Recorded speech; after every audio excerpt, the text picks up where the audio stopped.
మహానాడు ఘన విజయానికి విజయోత్సవ సభ. వేమూరు నియోజకవర్గంలోని 10 క్లస్టర్లలో మహానాడు 2026 ఘన విజయం సందర్భంగా విజయోత్సవ సభను మాజీ మంత్రి వేమూరు శాసనసభ్యులు నక్కా ఆనందబాబు ఆధ్వర్యంలో ఘనంగా నిర్వహించారు. తెలుగుదేశం పార్టీ ప్రతిష్టాత్మకంగా నిర్వహించిన మహానాడు 2026 కార్యక్రమాలు రాష్ట్ర వ్యాప్తంగా ఘన విజయాన్ని సాధించిన నేపథ్యంలో వేమూరు నియోజకవర్గంలో 2 రోజుల పాటు నిర్వహించిన మహానాడు కార్యక్రమాలను విజయవంతం చేసిన పార్టీ శ్రేణులకు అభినందనలు తెలియజేస్తూ నియోజకవర్గ స్థాయిలో విజయోత్సవ సభను ఘనంగా నిర్వహించారు. ఈ కార్యక్రమానికి వేమూరు శాసనసభ్యులు మాజీ మంత్రి నక్కా ఆనందబాబు ముఖ్య అతిథిగా హాజరై పార్టీ నాయకులు కార్యకర్తలను అభినందించారు. ఈ కార్యక్రమంలో నియోజకవర్గంలోని 5 మండలాలకు చెందిన నాయకులు అధిక సంఖ్యలో పాల్గొన్నారు. కుంచే వెంకటేశ్వరరావు, టుడే టీవీ, వేమూరు నియోజకవర్గ ప్రతినిధి.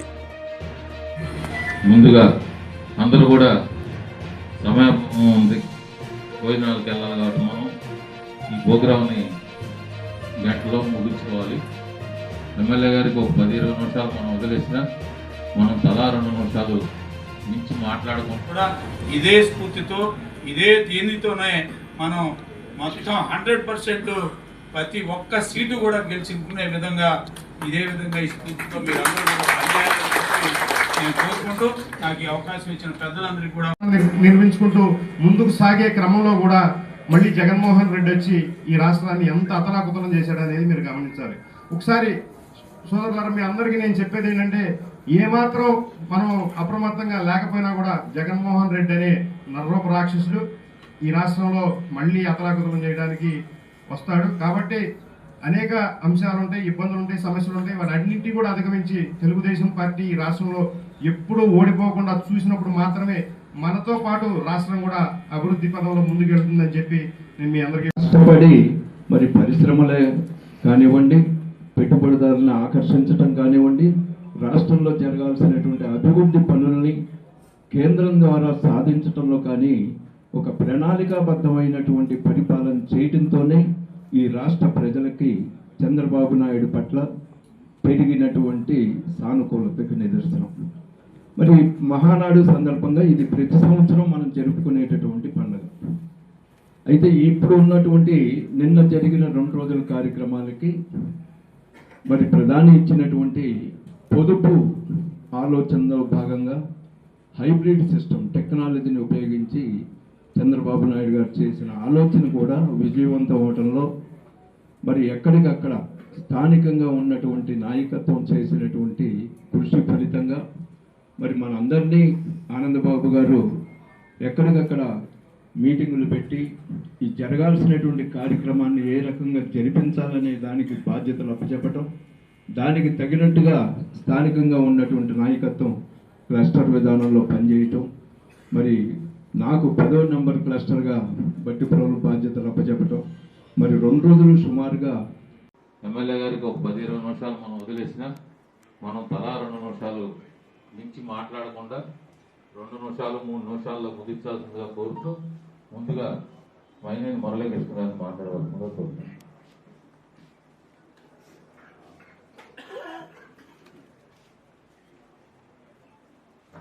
సమావేశానికి విచ్చేసినటువంటి ఎప్పుడు జరిగినటువంటి రీతిలో మహానాడు ఒక నూతన పందాలో నిర్వహించుకున్నాం. మనందరి ఆలోచనలకి భిన్నంగా బ్రహ్మాండమైనటువంటి సక్సెస్ అయింది మహానాడు. ఆ సక్సెస్కి విజయోత్సవంగా రాష్ట్రంలో ఏ స్థాయిలో సక్సెస్ అయిందో ఏమాత్రం తక్కువ కాకుండా వేమూరు నియోజకవర్గం ఈ మహానాడు అదేవిధంగా బ్రహ్మాండంగా సక్సెస్ అవడంలో మీరందరూ కూడా ప్రత్యేకమైనటువంటి శ్రద్ధను పెట్టారు. దానికి సూచనగా ఒక విజయోత్సవ కార్యక్రమాన్ని చిన్న స్థాయిలో అసలు ఈ అంశం లోకేష్ గారు నాయకులు ఇలా అంటున్నారు అది ఇదని వెతుకుతున్నాడు విషయం. ఆయన వెంటనే విత్ ఇన్ సెకండ్స్లోనే ఆ టాపిక్ కట్ చేశాడు. లేదు ఆ డెసిషన్ అయిపోయింది, క్లస్టర్ లెవెల్లో చేయాల్సిందే అన్నాడు. సరే అప్పటికప్పుడే మానసికంగా ప్రిపేర్ అయిపోయాం, మీ అందరికీ చెప్పేశాం. కానీ అది ఏ స్థాయిలో జరిగింది, ఎలా ఉంటుంది అనేది మనందరూ కూడా కొంచెం డౌట్గానే ఉంది, ఇబ్బందిగానే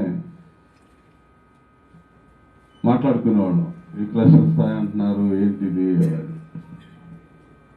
అంటే ఎందుకు చెప్తానంటే చంద్రబాబు నాయుడు గారు ఏ ఆలోచన చేసినా చాలా దూరం ఆలోచిస్తాడు. అది మనం ఇంప్లిమెంట్ చేయాలి. ఆయన ఏం చెప్పినా కూడా దాన్ని ఇంప్లిమెంట్ చేయడానికి మనం ప్రయత్నం చేసి ఫిక్స్ చేయడం వల్ల ఈ సక్సెస్ వస్తుంది. ఒక క్లస్టర్, ఈ క్లస్టర్ ఇన్ఛార్జి నువ్వు, నీ కింద ఈ గ్రామాలు ఉన్నాయి, ఈ యూనిట్లు ఉన్నాయి, ఇన్ని బూతులు ఉన్నాయి, ఇలా చేయాలి అని డైరెక్ట్గా ఆ కొద్ది పరిధిలో ఫిక్స్ చేయడం వల్ల మళ్ళీ వాళ్ళ కింద ఉన్న వాళ్ళకి బాధ్యతలు గుర్తు చేసి పంచి చేస్తే ఏంటంటే ఇక్కడ కనపడుతుంది ఎవరు ఏం చేస్తారు ఏంటనేది. ఏదో సామెత చెప్తున్నట్టుగా కాకుండా, ఏం సామెత అది, రాజుగారి బిందుపాద ఏదో చెప్తున్నారు, ఆ టైప్ కాకుండా ఇలా ఎక్కడికెక్కడ డివైడ్ చేసి రెస్పాన్సిబిలిటీస్ ఫిక్స్ చేస్తే వచ్చే ఫలితం ఎలా ఉంటుంది అనే దానికి ఉదాహరణ మీరు గమనించారా లేదో, నేను ఏ కార్యక్రమం తీసుకున్నా మండల స్థాయి మీటింగ్ ఖచ్చితంగా నేను వస్తాను. ఒక నియోజకవర్గం మీటింగ్, మొదట్లో నియోజకవర్గ స్థాయిలో మీటింగ్ పెట్టారు, 10 మంది చెప్పేసేవాళ్ళం. కానీ ఇప్పుడు అలా చేయట్లా. అవసరం 2 రోజులు, ఒక రోజు 3 మండలాలు, ఒక రోజు 2 మండలాలు, మండల స్థాయి దాకా వెళ్ళేది. కానీ ఈ కార్యక్రమాలంతా కూడా లైవ్ టెలికాస్ట్ ఎక్కడికెక్కడ స్క్రీన్లు ఏర్పాటు చేసి కేంద్ర కార్యాలయంతో అనుసంధానం చేసి ఈ కార్యక్రమాలు జరపాలన్నారు. నేను ఒక్కడే కాదు, దాదాపు 175 నియోజకవర్గాల్లో ఉన్న పంచాయతీలు, ఎమ్మెల్యేలు అందరూ కూడా కంగారు పడ్డారు. ఈ మహానాడు ముందు ఒక వారం రోజుల ముందు పొలిట్ బ్యూరో మీటింగ్ జరిగితే, మీటింగ్కి ముందు మేమందరం లైన్లోకి వచ్చాం. 10 నిమిషాల ముందు చంద్రబాబు నాయుడు గారు లైన్లోకి రావడానికి ముందు నారా లోకేష్ గారు లైన్లోకి వచ్చారు. చాలా మంది ఎమ్మెల్యేలు, మంత్రులు సలహా ఇచ్చారు లోకేష్ గారు. సక్సెస్ కాపాడటం అనేది ఉండదు. దానికి ఉదాహరణ 100కి 99% ఆలోచనలకి భిన్నంగా ఆయన చేసిన ఆలోచన ఇవాళ బ్రహ్మాండమైన సక్సెస్ కారణమైందంటే మన నాయకుడు ఆలోచనలు అంత గొప్పగా ఉంటాయి అనేది మనం తెలుసుకోవాల్సిన అంశం. క్లస్టర్ విధానంలో చేయమన్నారు. సరే నేను గుంటూరులో కూర్చొని మెసేజ్ పెట్టి 10 మంది నాయకులు చెప్పి మీరు క్లస్టర్ లెవెల్లో చేయాలి, ఏర్పాట్లు చేయండి అంటే అది జరిగిద్దా అంటే నాకైతే స్పష్టమైన అవగాహన ఉంది. ఈ స్థాయిలో సక్సెస్ అవుతాయని నేను అనుకోను.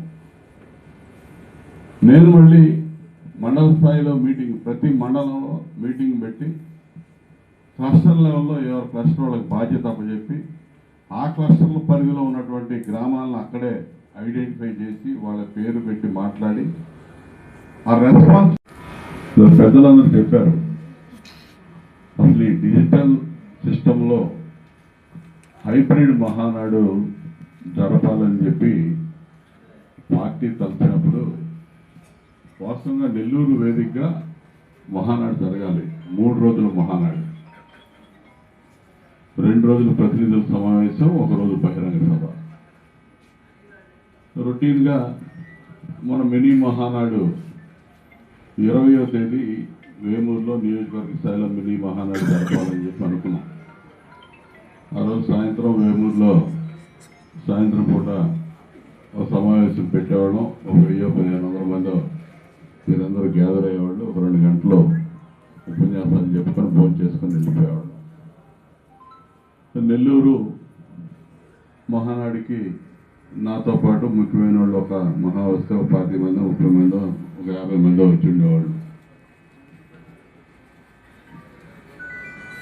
కానీ ప్రపంచంలో ఉన్న పరిస్థితులు, ప్రధానమంత్రి గారి సూచనలు, ఆయిల్ కన్జంప్షన్ తగ్గించాలి, దుబారా వ్యయం తగ్గించాలని చెప్పి వారు ఇచ్చినటువంటి సూచనలు అనుసరించి ఒక క్రమశిక్షణ కలిగినటువంటి నాయకుడిగా మొట్టమొదట మన నాయకుడు చంద్రబాబు నాయుడు గారు ఈ భారీ కార్యక్రమంగా ఉండేటటువంటి మహానాడిని రద్దు చేద్దామని చెప్పి ఆయన నిర్ణయం తీసుకోవడం జరిగింది. సరే, తీసుకున్న తర్వాత మహానాడు అనేది కేంద్ర కార్యాలయం వేదికగా జరపాలి. అక్కడ పోలిట్ బ్యూరో సభ్యులు, రాష్ట్ర కమిటీ అక్కడ పాల్గొంటారు. మిగిలిన నియోజకవర్గాల్లో ఈ మహానాడు జరపాలి అని చెప్పి చెప్పారు. సరే, మిగిలిన నియోజకవర్గాలు అంటే నియోజకవర్గంలో ఎలా జరపాలి ఏంటని మేము ఆలోచిస్తుంటే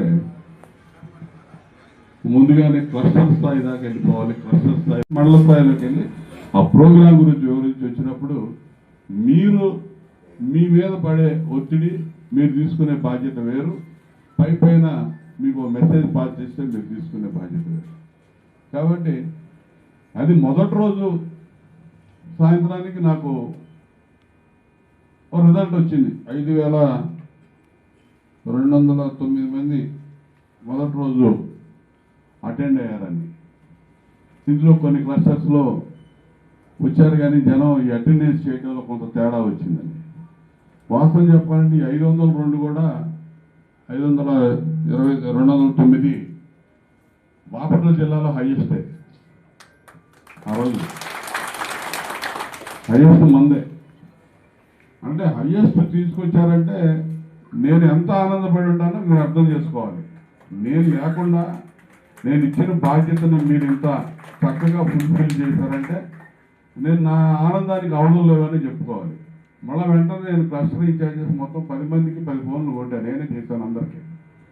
నేను బాగా చేశారు, రేపు ఇంకా బాగా చేయాలన్నాను. అదే చెప్పారు. రెండో రోజుకి డబల్ చేశారు మీరు, 11,500 వెళ్ళిపోయింది అది. అంటే మీరు తీసుకున్న బాధ్యత, మీరు చూపించినటువంటి చాలా వరకు అభివృద్ధి కార్యక్రమాలన్నీ కూడా పట్టాలెక్కినట్టే. ఈ సంక్షేమ కార్యక్రమాలు నేను ప్రత్యేకంగా చెప్పేదేమో లేదు. అందరికి రాష్ట్ర వ్యాప్తంగా ఎలా వస్తున్నాయో అవన్నీ మనందరికీ అందుతూ ఉన్నాయి. లేకపోతే వ్యక్తిగత అంశాలంటే మీరందరూ ఎవరికి ఏది అవసరమైనా వచ్చి అడిగే స్వతంత్రం ఉంది, జరుగుతూ ఉంది. సీఎంఆర్ఎఫ్ కానీ ఇతరత్ర కార్యక్రమాలు కానీ అన్నీ కూడా ఎక్కడ కూడా పారదర్శకంగా ఏ ఇబ్బంది లేకుండా, ఎక్కడ మిగతా కొన్ని చోట్ల ఉన్నట్టుగా ఇబ్బందులు అవన్నీ నేను కొన్ని మాట్లాడకూడదు కానీ ఏ ఇబ్బందులు మన నియోజకవర్గం లేవని నేను అనుకుంటున్నాను. అటువంటి స్థానికంగా కూడా మీరందరూ కూడా ఏదన్నా కానీ ఒక పని ఎవరిదన్నా తీసుకొని వస్తే ఎలా చేయించుకొని వెళ్తారో మీకు తెలుసు. ఆ స్థాయిలో మరి అవన్నీ ఒక ఎత్తు. రాబోయే రోజుల్లో మనం చేయాల్సినటువంటి విధానం కూడా గుర్తుపెట్టుకోవాల్సిన అవసరం ఉంది. స్థానిక సంస్థల ఎన్నికలు నేను అనుకోవటం ఆగస్టు నుంచి నవంబర్ లోపు అన్ని ఎన్నికలు అయిపోతాయి అనుకుంటున్నాను. ఆగస్టు, సెప్టెంబర్, అక్టోబర్, నవంబర్ ఆ 4 నెలల కాలంలో మండల పరిషత్తులు కానీ పంచాయతీలు కానీ ఎన్నికలు పూర్తయ్యే అవకాశాలు ఎక్కువే ఉంది. దాదాపు 100% అయిపోతాయి. ఈ ఉత్సాహం, ఈ మహానాడు ఉత్సాహం ఇంకా రెట్టించిన ఉత్సాహం. మీరు ఎంత సక్సెస్ఫుల్గా ఈ కార్యక్రమాన్ని విజయవంతం చేశారో అదే విధానంలో అన్ని కూడా మన నియోజకవర్గంలో ప్రతి కార్యక్రమం కూడా ఇదే విధంగా జరగాలి. మీరందరూ కూడా సహకరిస్తారనేది నాకు పూర్తి ఒక నమ్మకం వచ్చింది. ఈ కార్యక్రమం ఇంత విజయవంతం చేసినాక మీ మీద రెట్టింపు నమ్మకం నాకు పెరిగింది. గతంలో నమ్మకం ఉంది, చాలా నమ్మకం ఉంది. ఎందుకంటే నేను సామాన్య విషయంగా 4 సార్లు పోటీ చేస్తే నన్ను మీరు భుజాలకు ఎత్తుకొని మోసారు, గౌరవించారు, 3 సార్లు గెలిపించారు. ఈ నియోజకవర్గం గురించి చంద్రబాబు నాయుడు గారే మీకు చెప్పారు క్యాడర్ మీటింగ్లో. అంత తేలికైన నియోజకవర్గం కాదు వేమూరు నియోజకవర్గం. నల్లేరు మీద బండిలాగా పోయే నియోజకవర్గం కాదు. కొన్ని నియోజకవర్గాలు ఉంటాయి, అక్కడ ఉన్నటువంటి క్యాస్ట్ ఈక్వేషన్స్ రకరకాల దీనిలో అది ఆటోమేటిక్గా ఒక పార్టీకి అనుకూలమో వ్యతిరేకమో రెండే ఉంటాయి. ఈ నియోజకవర్గం అటువంటిది కాదు. చాలా టఫెస్ట్ కాన్స్టిట్యున్సీ ఒక విధంగా చెప్పాలంటే వేమూరు నియోజకవర్గం. అవన్నీ మీకు వివరంగా చెప్పాడు. గుర్తుందా? క్యాడర్ మీటింగ్ ఎంతమంది వచ్చారు? చంద్రబాబు నాయుడు గారి క్యాడర్. ఆయన కులాల దగ్గర నుంచి ఏ కులం ఏ పర్సంటేజ్ ఉంది, ఇక్కడ ఏ కులంలో ఎంత పర్సంటేజ్ ఆఫ్ ఓటింగ్ తెలుగుదేశంకి అనుకూలంగా ఉంది, ఇప్పుడు గత 7-8 ఎన్నికల నుంచి మీరు తెలుగుదేశం పార్టీ ఆవిర్భావం నుంచి జరిగిన ఎన్నికల్లో కూడా ఏ విధమైన పార్టీ పోతే మీరు అది కూడా గుర్తుపెట్టుకోవాలి. గ్రామాల్లో 100% అలియన్స్ పార్టీలతో వాళ్ళు కూడా భాగస్వాములే. ఇక్కడ తెలుగుదేశం పార్టీకి అధికారంలో ఎంత భాగస్వామ్యం ఉందో జనసేన పార్టీ కూడా ఆ విధంగా అధికార భాగస్వామ్యం అనేది గుర్తుపెట్టుకోండి. ఎందుకంటే వాళ్ళు కూడా కష్టపడి పనిచేశారు పార్టీ కోసం, వాళ్ళు కూడా కలుపుకొని పోవాల్సిన అవసరం ఉంది. ఇంతకుముందే చెప్పాను, ముఖ్యంగా మన నియోజకవర్గం ఎంత టఫెస్ట్ కాన్స్టిట్యూన్సీయో, జనసేన రాష్ట్రంలో ఎంత ఆవశ్యకత ఉందో మన నియోజకవర్గంలో కూడా ఆ మిత్రులందరూ కూడా మన సొంత మనుషులుగా మీరు కలుపుకొని గ్రామాల్లో పనిచేసుకోవాల్సిన అవసరం ఉంది. బీజేపీ తక్కువ ఉంది, బీజేపీ పార్టీ కూడా ఉన్న చోట్ల వాళ్ళ కార్యకర్తల నాయకులు కూడా తీసుకొని మనతో కలిసి పనిచేయచ్చు. కానీ మీరు ఐడెంటిఫై చేయండి. నాకు కూడా చాలా తక్కువ మంది తెలుసు. జనసేన పార్టీ అయితే దానికి సంబంధించినటువంటి కేడర్ కానీ పార్టీ కానీ మన నియోజకవర్గంలో చాలా వాళ్ళు కూడా మిగతా నియోజకవర్గాలలాగా పెద్ద వివాదాలు కూడా మన దగ్గర చాలా తక్కువే ఉంది. ఆ ఉన్న వాళ్ళు అటువంటి ఏదైనా ఉన్నా కూడా చిన్న చిన్న రానివ్వకుండా అసలు ఎట్టి పరిస్థితుల్లో వాళ్ళని 100% మనం అందరం కలిసి ముందుకెళ్లే దానిలో మీరు అందరూ కూడా బాధ్యత వహించాలి. ఏదొచ్చినా కూడా వాళ్ళని కూడా కలుపుకొని స్థానిక సంస్థలో కూడా వాళ్ళకి చేయాల్సింది వాళ్ళకి చేస్తూ వాళ్ళ సహకారాన్ని మనం తీసుకొని మన సహకారం వాళ్ళకి ఇచ్చి ఇవన్నీ కూడా, ఎందుకంటే పై స్థాయిలో పవన్ కళ్యాణ్ గారు, నారా చంద్రబాబు నాయుడు గారు, లోకేష్ గారు వాళ్ళ యొక్క ఈక్వేషన్ బ్రహ్మాండంగా నరేంద్ర మోడీ గారితో కలిసి పనిచేయడంలో వాళ్ళు చూపిస్తున్నటువంటి ఆ చొరవని, వాళ్ళకు ఉన్నటువంటి ఐక్యతని మీరు అందరూ గమనిస్తామన్నారు. అదే ఐరానికి కిందకు వచ్చేయాలి, ఎక్కడ రాకూడదు. పైన వాళ్ళు ఎలా ఉన్నారో కింద మనం అదే విధంగా ఉండాల్సిందే. అది గుర్తుపెట్టుకోండి, ఎక్కడ కూడా తేడా రావడానికి వీల్లేదు. అవన్నీ గమనించుకొని స్థానిక సంస్థల్ని మనం దృష్టిలో పెట్టుకొని అన్నీ కూడా ముందుకు పోవడానికి మీరందరూ కూడా ప్రయత్నం చేస్తారు. అందరూ కూడా ఐకమత్యంగా ముందుకు నడుస్తారని చెప్పి ఆశిస్తూ మరి విచ్చేసిన మీ అందరికీ పేరు పేరున ధన్యవాదాలు తెలియజేస్తూ, ఈ మంచి కార్యక్రమం మహానాడు కూడా బ్రహ్మాండంగా 2 రోజులు ఏ కోపాలు లేకుండా అక్కడ ఏ విధంగా రొటీన్గా ఎలా జరిగేదో రాష్ట్రం అంతా కూడా తిలకించారు. కేంద్ర పార్టీ కార్యాలయంలో వేదిక, ఆ వేదిక కాకపోతే నెల్లూరులోనో తిరుపతిలోనో ఎక్కువ చోట జరిగితే అప్పుడు ఇక్కడ నుండి